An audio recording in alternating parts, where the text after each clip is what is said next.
بسم اللہ الرحمن الرحیم نحمدہ ونصلی ونسلم علی رسولہ الکریم وعلی آلہ الطیبین واصحابہ الطاہرین اما بعد۔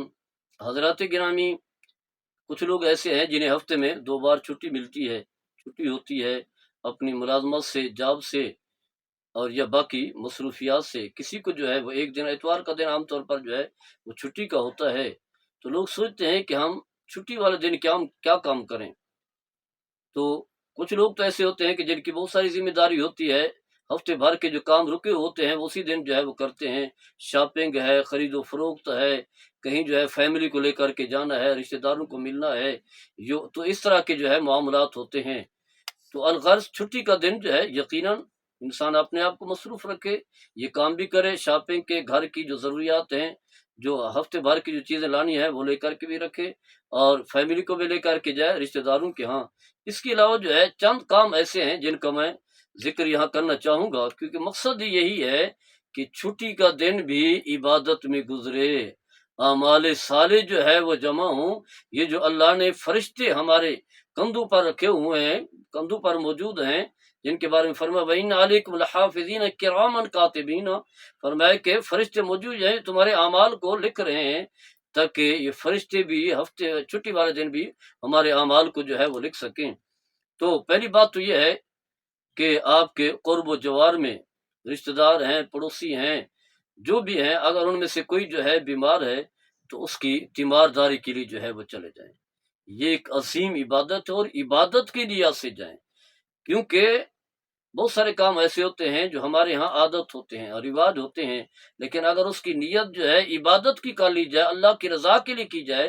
تو وہ کام تو اسی طرح ہی ہوگا، اسی طرح وقت بھی صرف ہوگا، کام بھی اسی طرح ہوں گے، لیکن نیت کی وجہ سے جو ہے وہ عادت بھی عبادت بن جائے گی۔ تو تیمارداری کے حوالے سے میرے آقا صلی اللہ تعالیٰ علیہ وسلم کی بکثرت حدیث مقدسہ ہیں، چند ایک کا تذکرہ کرنا چاہوں گا۔ فرمایا من عاد مریضا او زار اخا لہ فی اللہ ناداہ منادن، فرمایا کہ جب کوئی شخص جو ہے کسی بیمار کی تیمارداری کے لیے جاتا ہے، یا اپنے کسی اسلام کا جو بھائی اللہ کے لیے کسی سے ملنے کے لیے جاتا ہے، تو فرمایا کہ آواز آتی ہے آسمان سے، آواز دینے والا آواز دیتا ہے انتبتا وطابا ممشا کا، فرمایا کہ تم جو ہے ایک اچھا کر رہے ہو، تمہارا چلنا بھی جو ہے وہ اچھا ہے، باعث برکت ہے، یعنی تمہارا جو ہے یہاں سے جانا بھی خوشی اور راحت برکت کا ذریعہ ہے، اور تمہارا چل کر کے جانا بھی باعث برکت ہے۔ اور پھر فرمایا وَتَبَوَّأْتَ مِنَ الْجَنَّةِ مَنْزِلًا، تم نے اپنے بھائی سے ملاقات کر کے جو ہے اپنے لیے جو ہے وہ جنت میں ٹھکانہ بنا دیا ہے۔ تو گویا کہ برکت کیا ملتی ہے کہ اس کا آنا جانا بھی باعث برکت ہے، اور پھر سب سے بڑی بات یہ ہے کہ اس نے اپنے لیے جو ہے قیامت کے دن جو ہے جنت میں محل بنا دیا ہے۔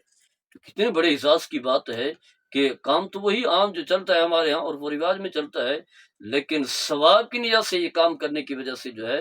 جنت میں جو ہے اللہ تعالیٰ نے محل بنا دیا۔ ایک اور روایت میں آتا ہے کہ ایک شخص جو ہے کسی مسلمان کی تیمارداری کے لیے نکلتا ہے، فرمایا ما من مسلم یعود مسلما مریضا غدوۃ، فرمایا کہ اگر صبح کے وقت جو ہے کسی بیمار کی تیمارداری کے لیے نکلتا ہے، تو فرمایا صلی علیہ 70,000 ملک، فرمایا اس پر جو ہے 70,000 فرشتے اس کے حق میں جو ہے بارگاہ خداوندی میں مغفرت و بخشش کی دعا کرتے ہیں، اور جو ہے درود بھیجتے ہیں۔ یہاں صلی کا لفظ ہے، واضح ہے، یہاں صلی کا معنی یہ ہے کہ اللہ کے فرشتے اس شخص کے حق میں جو ہے مغفرت و بخشش کی دعا کرتے، اور کتنے ہیں؟ 70,000، وہ فرشتے جو معصوم ہیں، جن کی دعائیں اللہ کی بارگاہ مقبول ہوتی ہے۔ اور پھر فرمایا یہ کب تک دعا کا سلسلہ رہتا ہے؟ صبح کے وقت نکلا ہے تو شام تک، یعنی کہ 8-10 گھنٹے، یا ایسے کم و بیش 12 گھنٹے جتنے بھی بنتے ہیں، 12 گھنٹے اللہ کے فرشتے 70,000 فرشتے بیمار کی تیمارداری کے لیے جانے والے کے حق میں جو ہے مغفرت و بخشش کی دعا کر رہے ہیں۔ اور پھر فرمایا کہ اگر وہ شام کو جاتا ہے تیمارداری کے لیے، تو وہی 70,000 فرشتے جو ہے شام سے لے کر صبح تک اس کے حق میں جو ہے مغفرت و بخشش کی جو ہے وہ دعا کرتے ہیں۔ تو پہلا کام جو ہے وہ یہ کریں۔ ویسے تو اس کی بہت ساری برکات ہیں، بہت سارے آداب ہیں، وقت نہیں ہے، تو ایک عمل تو یہ کام کریں کہ کہیں نہ کہیں جو آپ چلے جائیں، اور دوسرا جو ہے کسی مسلمان بھائی سے ملنے کے لیے جائیں۔ ملاقات کس کے لیے ہو؟ اللہ کی رضا کے لیے۔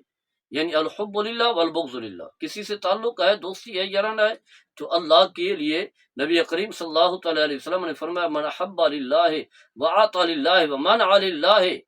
فقد استکمل الایمان۔ فرمایا کہ جو شخص کسی سے محبت کرتا ہے تو وہ بھی اللہ کے لیے، کسی سے دشمنی ہے، ناراضگی ہے، قطع تعلق ہے تو وہ بھی اللہ کی رضا کے لیے، کسی کو کچھ دیتا ہے تو وہ بھی اللہ کی رضا کے لیے، اور اگر کسی کو نہیں دیتا تو وہ بھی اللہ کی رضا کے لیے، یعنی اس کا ہر کام جو ہے وہ اللہ کی خوش مرضی کے مطابق ہے، تو فرمایا وہ شخص جو ہے کامل ایمان والا ہے۔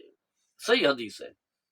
اور پھر ایک حدیث پاک میں آتا ہے جب کوئی شخص جو ہے اپنے کسی مسلمان بھائی کو ملنے کے لیے جاتا ہے اللہ کی رضا کے لیے، تو راستے میں فرشتہ آ جاتا ہے، پوچھتا ہے کہ تم کہاں جا رہے ہو؟ تو کہتا ہے کہ میں فلاں شخص کو جو ہے ملنے کے لیے جا رہا ہوں۔ تو پوچھتا ہے کہ کیا وجہ ہے، کوئی مالی فوائد کے لیے، کسی اور کام کے لیے؟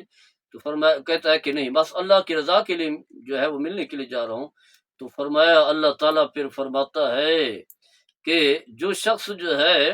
میرے بندے سے جو ہے ملنے کے لیے جا رہا ہے، تو فرمایا ان اللہ قد حباک کما احببتہ فی ہے، فرمایا جس طرح کہ تم اس سے محبت کرتے ہو اللہ کی رضا کے لیے، تو بات سمجھ لو کہ تم بھی اللہ کے محبوب بن رہے ہو، اللہ بھی تم سے محبت کرتا ہے۔ تو دیکھیں تھوڑی سی کاوش ہے، تھوڑی سی نیت کا فرق ہے،